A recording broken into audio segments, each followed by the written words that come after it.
प्रिय विद्यार्थियों, आज हम लोग प्रेमचंद की बड़े भाई साहब कहानी के संबंध में चर्चा करेंगे। इस कहानी पर विस्तृत चर्चा करने से पूर्व प्रेमचंद के संबंध में दो एक बातों को जान लेना बेहद जरूरी है। पहली तो ये कि हिंदी कहानियों के विकास के इतिहास में प्रेमचंद का आगमन एक महत्वपूर्ण घटना है। वो हिंदी के पहले ऐसे लेखक हैं जिन्होंने हिंदी कहानी को मनोरंजन और कल्पनाशीलता की सतही धरातल से ऊपर उठाकर जीवन के यथार्थ से जोड़ा। 1936 में लखनऊ में प्रगतिशील लेखक संघ का जो पहला अधिवेशन हुआ था, उसकी अध्यक्षता प्रेमचंद ने की थी और अध्यक्षीय भाषण देते हुए प्रेमचंद ने ये कहा था कि साहित्यकार का लक्ष्य केवल महफिल सजाना और मनोरंजन का सामान जुटाना नहीं है। उसका दर्जा इतना न गिराइए। वो देशभक्ति और राजनीति के पीछे चलने वाली सच्चाई भी नहीं, बल्कि उसके आगे मशाल दिखाती हुई चलने वाली सच्चाई है। इससे ये पता चलता है कि प्रेमचंद जो थे, उनका ये मानना था कि प्रत्येक साहित्यकार जो होता है उसकी एक साहित्यिक प्रतिबद्धता होनी चाहिए। वो साहित्य को जो है उद्देश्य परक मानते थे। अब हम बड़े भाई साहब कहानी के संबंध में चर्चा करेंगे।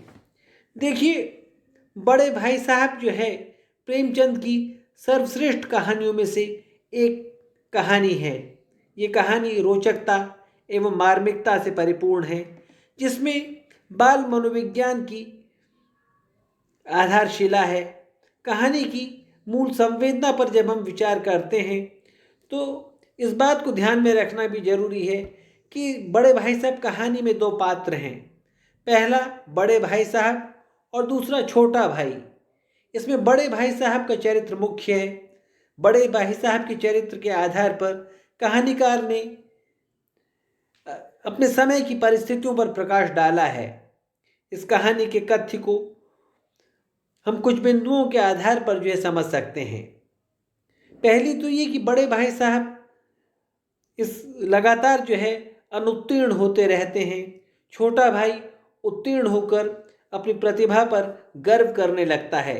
बड़े भाई साहब को शिक्षा पद्धति से निराशा होती है और इस निराशा को व्यक्त करते हुए वे कहते भी हैं कि कौन नहीं जानता कि समय की पाबंदी बहुत अच्छी बात है। इससे आदमी के जीवन में संयम आ जाता है, दूसरों का उस पर स्नेह होने लगता है और उसके कारोबार में उन्नति होती है।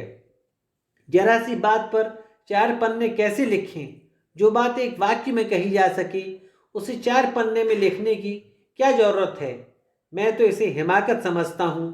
यह तो समय की किफ़ायत नहीं, बल्कि उसका दुरुपयोग है कि व्यर्थ में किसी बात को ठूंस दिया। हम चाहते हैं कि आदमी को जो कुछ कहना हो चटपट कह दे और अपनी राह ले, मगर नहीं, आपको 4 पन्ने रंगने पड़ेंगे, चाहे जैसे लिखिए, और पन्ने भी पूरे फुल स्केप आकार के। यह छात्र पर अत्याचार नहीं तो और क्या है? अनर्थ तो यह है कि कहा जाता है संक्षेप में लिखो। समय की पाबंदी पर संक्षेप में एक निबंध लिखो जो 4 पन्नों से कम ना हो।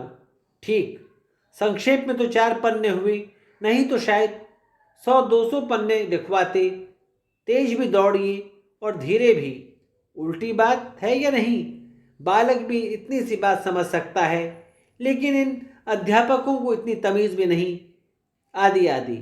इस प्रकार कहानीकार ने बड़े भाई साहब कहानी के माध्यम से शिक्षा प्रणाली के दोष को मूल भावना के रूप में अभिव्यक्ति देकर बताया है कि आधुनिक शिक्षा प्रणाली छात्रों के साथ अत्याचार कर रही है तथा अभिभावकों के ऊपर बोझ बनती चली जा रही है। शिक्षा का उद्देश्य सीमित हो गया है। मात्र परीक्षा पास करना, रटना आदि ही सिखाया जाता है। एक विषय के कारण कभी कभी प्रतिभा का धनी छात्र भी अरुचि के कारण एक ही कक्षा में कई साल तक रुका रह जाता है। उसमें एक प्रकार की कुंठा उत्पन्न हो जाती है। इस तरह से इस कहानी के माध्यम से हम ये पाते हैं कि प्रेमचंद ने शिक्षा व्यवस्था के जो दोष हैं उनको उजागर किया है। दूसरी बात, इस कहानी के माध्यम से जो प्रेमचंद स्पष्ट करना चाहते हैं वो ये कि बड़े भाई साहब कहानी के द्वारा प्रेमचंद ने समाज में लुप्त होती हुई जो उत्तरदायित्व बोध की भावना है उसकी ओर भी संकेत किया है कि किस तरह से इस कहानी के बड़े भाई साहब कर्तव्य बोध एवं दायित्व बोध की सजीव प्रतिमूर्ति हैं। बड़े भाई साहब अपने छोटे भाई के प्रति अपने उत्तरदायित्व को कभी नहीं भूलते हैं। छोटा भाई जब भी चुपचाप खेलने निकल जाता है तथा जब वो लौट कर आता है तभी बड़े भाई साहब उसे विवेकपूर्ण उपदेश देते हैं। पढ़ाई में मन लगाने हेतु सटीक बातें कहते हैं। वे अपने छोटे भाई को अपराधी कोटि के अन्य बालकों के साथ तक नहीं उठने बैठने देते।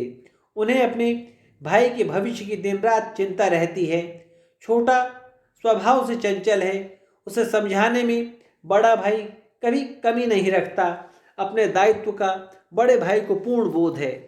उसे अपने अनुत्तीर्ण होने का अफसोस है, फिर भी वो कहता है कि मैं संसार में तुमसे 5 साल पूर्व आया हूँ, मुझे संसार का अनुभव तुमसे अधिक है, अतः तुम्हें समझाने का मेरा अधिकार है। मुझे दुनिया और जिंदगी का जो तजुर्बा है उसकी तुम बराबरी नहीं कर सकते, चाहे तुम कितने भी पढ़ लो। समझदारी किताबें पढ़ने से नहीं आती। अम्मा दादाजी कितने कम पढ़े लिखे हैं, लेकिन उन्होंने दुनिया देखी है। उन्हें हमें सुधारने और समझाने का अधिकार है तथा हमेशा रहेगा। इसलिए यहाँ छात्रावास में वे नहीं हैं। बड़े भाई होने के नाते मुझे सब वे ही अधिकार हैं। इस प्रकार के दायित्व को प्रत्येक पाठक में पैदा करने हेतु लेखक ने बड़े भाई साहब का सहारा लेकर अपने विचार प्रकट किए हैं। ये विचार ही पात्र के मार्मिक चरित्र के मूल आधार बन गए। भाई पर अपने आचरण का निश्चित, सही एवं अनूठा प्रभाव पड़े, इसलिए बड़े भाई साहब खेलना कूदना, पतंग लूटना एवं अन्य बाल सुलभ चंचल क्रियाओं को त्याग कर असमय प्रौढ़ बन गए। जन सामान्य में दायित्व बोध विकास ही लेखक की मूल संवेदना एवं अभिमत रहा है। इस कहानी के माध्यम से प्रेमचंद ने बाल मनोविज्ञान का भी विवेचन किया है। कहानीकार की मूल संवेदना बाल मनोविज्ञान का विवेचन है, जिसे उसने बड़े भाई साहब पात्र के माध्यम से प्रस्तुत कहानी में अपनाया है।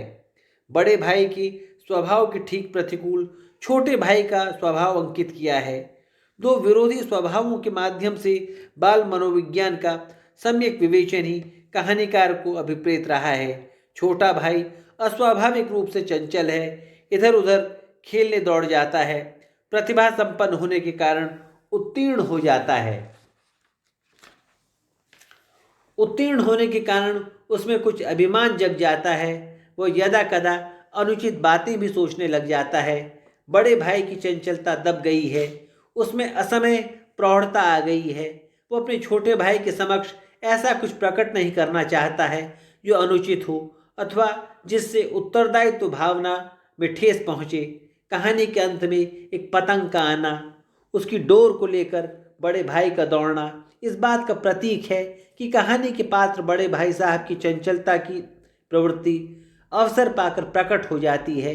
यही दमित भावना का मनोवैज्ञानिक चित्रण बाल स्वभाव की मार्मिक व्यंजना प्रस्तुत करता है।